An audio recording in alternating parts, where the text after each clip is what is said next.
Pernah nggak sih kamu mikir gimana caranya program TV atau radio bisa sampai ke layar kamu setiap hari? Sini, kita belajar bareng. Ternyata di balik satu tayangan aja ada proses yang cukup panjang loh yang disebut lingkup media penyiaran. Oke, apa sih lingkup media penyiaran itu? Yuk kita bahas.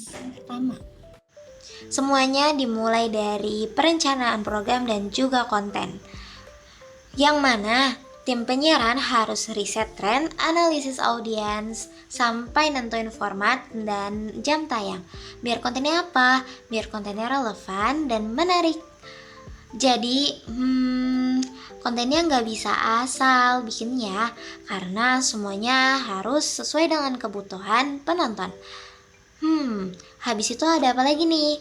Habis itu yang kedua, ada organisasi dan struktur manajerial. Nah, kalau ngomongin ini tuh bagian ibaratnya tulang punggungnya karena ada tim editorial, produksi, teknis, pemasaran, sampai digital. Mereka harus sinkron karena nggak boleh tumpang tindih dan siaran tetap berjalan lancar. Itu aja gak cukup dan belum selesai. Dunia penyiaran juga butuh pengembangan dan inovasi teknologi. Kayak gimana contohnya? Contohnya, saat ini media penyiaran gak cuma lewat TV konvensional saja, akan tetapi ada media sosial, ada aplikasi streaming, bahkan integrasi antar digital platform yang bikin proses produksi makin efisien dan jangkauannya makin luas. Udah 3. Tenang, masih ada lagi. Terus gimana kalau misalkan ada orang yang nanya, terus gimana soal aturan mainnya? Nah, ayo kita bahas.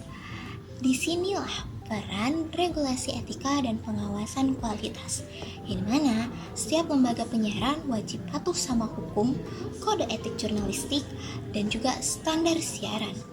Tujuannya biar siarannya nggak cuma cari untung, tapi juga punya tanggung jawab sosial. Strategi komunikasi dan pemasaran. Bayangin kamu udah bikin konten yang bagus, tapi viewsnya dikit, tapi nggak ada yang nonton. Nah, bagus aja nggak cukup. Harus tahu cara promosi, branding stasiun, dan bangun interaksi sama audiens lewat media sosial. Selanjutnya, yang gak kalah penting adalah manajemen sumber daya manusia.